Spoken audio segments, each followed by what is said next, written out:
guys, welcome to the new Movie Thing Show. I'm Steve Zaragoza. I'm Elliot Morgan. And today we reviewed Edward Scissorhands. It's a Tim Burton movie.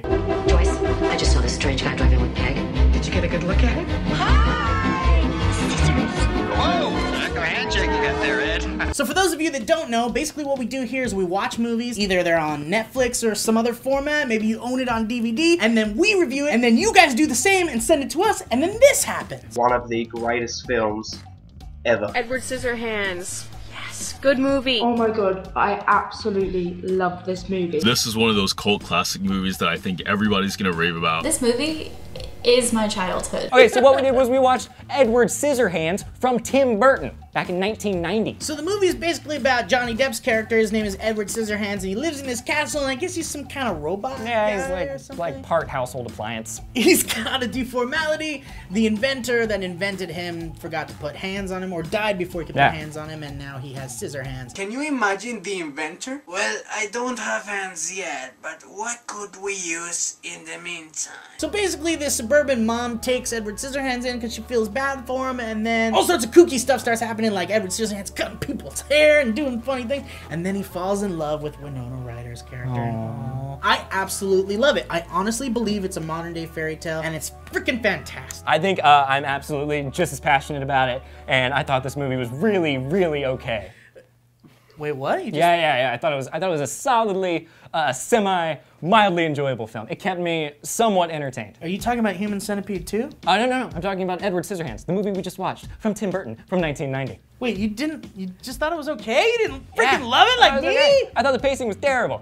I got bored. Just the whole movie in general, I think, was very, very boring. I actually ended up falling asleep, like, towards the last 5 minutes. You know, there's always those kind of movies that you watch when you're a kid and you love them, and then you come back a few years later and you watch them again and you're just like, kids are fucking stupid, aren't they? Like, oh, really? You're cutting things up? And then he slices his face, and then he's like, oh, I have makeup for you. Just weird. Wait, were you having a bad night? Were you drinking sleepy time tea? Were you taking Tylenol PM? What do you mean it was boring? No, and Johnny Depp doesn't even get to be Johnny Depp in the movie. All Johnny Depp gets to do is go, my name is Edward. Like that, over and over again. What do you want Johnny Depp to do? Like kiss ladies and bang hot chicks? I want to be awesome and have some range and be like, I'm Johnny Depp, look at my scissor hands. If you take Edward Scissorhands and Jack Sparrow, they're completely opposite characters, man. They're different. That's range. That's Johnny Depp being badass. Hey, I didn't hate it, buddy.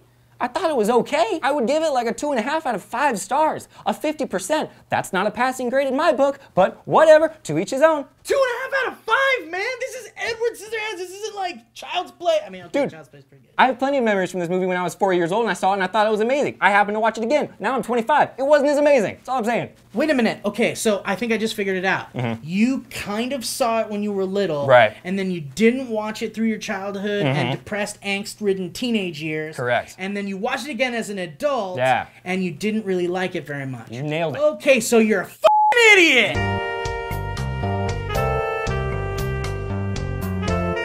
So I didn't think it was bad. I thought it was a perfectly decent movie. My favorite parts happen to be the parts that were filmed in my hometown, which is when they had the shopping center. Okay, so it's all about you and movies shot in your hometown, and you wanted to like it just because it was in your hometown, and you could relate to it. And I liked those little grass creatures too. Those were great. You talking about the hedge creatures? Yeah, the hedge creatures. What about when he was cutting the dog's hair, man? That was cool, right? Yeah, that was fun. I thought it was cool. My favorite part of the movie was when he's sitting on the curb and he's all sad and he's all depressed because he's so emo and life's so bad, nobody loves him. And then the dog comes up and just sits next to him and then he snips the dog's hair and the dog's skin. That was my favorite part. There's so many moments like that in the movie. It's so lovable. Right. It's so like that's the problem.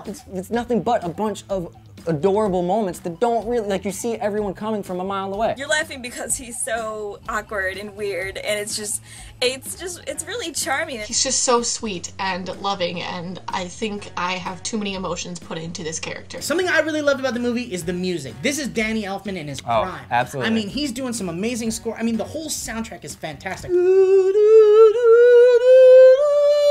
And not to mention the fact we got Vincent Price in the movie, his last movie, by the way. Yeah, that's sad. And he's freaking awesome. He's reading that poem. There was an old man from the Cape. Yep. Who made himself garments of crepe. The musical score is amazing. Danny Elfman, I think he always does a good job. Besides the acting and beside the storyline, which are both incredible, the music behind this film, you could close your eyes and just listen to the music. The music is enchanting and it gives me goosebumps every time. The score fit in with ease and was enjoyable to listen to. I agree, and those are some of the best moments in the movie, those little emotional moments that make you connect to the characters. I mean, and that's the thing, like, even though you say that there's like these random emotional moments that don't really connect, I super connected to the movie because we got Edward Scissorhands in love with this girl, and she's kind of out of his reach, and she's out of his league, and he's just kind of like mentally unstable, and he's kind of just a robot guy that doesn't really have a personality, but he loves the girl, and he's trying to make... Scissorhands? Yeah. That's the thing, the guy's got scissor hands, and then there's that moment where she's like, hold me, and he's like, I can't, because I've got scissor hands. Do you get it? Have you not seen my scissor hands? And then there's a scene where he's making the ice sculpture, man, and she comes out and dances. It's so beautiful. Hold on a second. You got it, you got it. We're gonna get this. Can we get some tissues, please?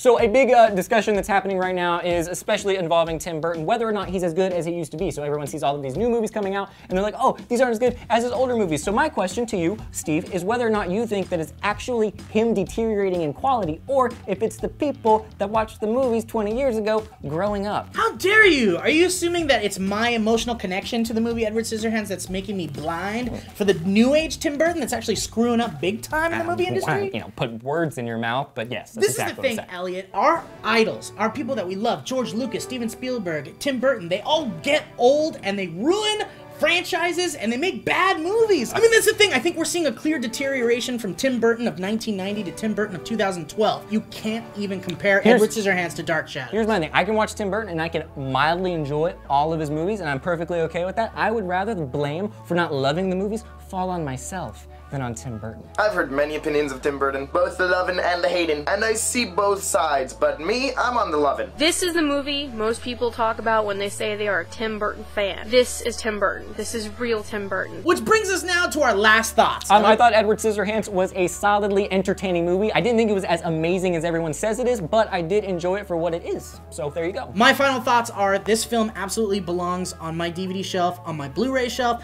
on my hologram disc shelf. This film will be in my movie library forever. I mean, it's a classic holiday go-to, and it's a fucking modern fairy tale, damn it.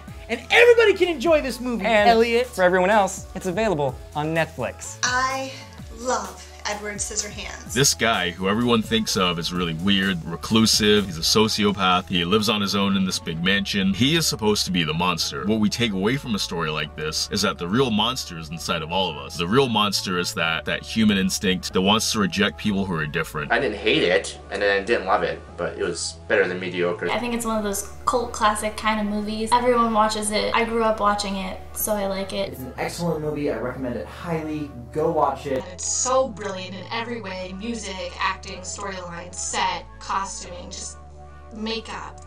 It's all amazing. Everyone should see it. Who cares if it's PG-13? Alright, so that's it for our Edward Scissorhands movie club. I hope you guys enjoyed it. And thanks for sending in your videos. I mean, that's what makes this show happen. And please keep sending in more. And don't forget, next week we're watching. So send one in. You could be part of the new Movie Thing show. I'm Steve Zaragoza. I'm L.A. Morgan. Hey, Steve. Yeah? I'm gonna trim your beard. Not the moneymaker!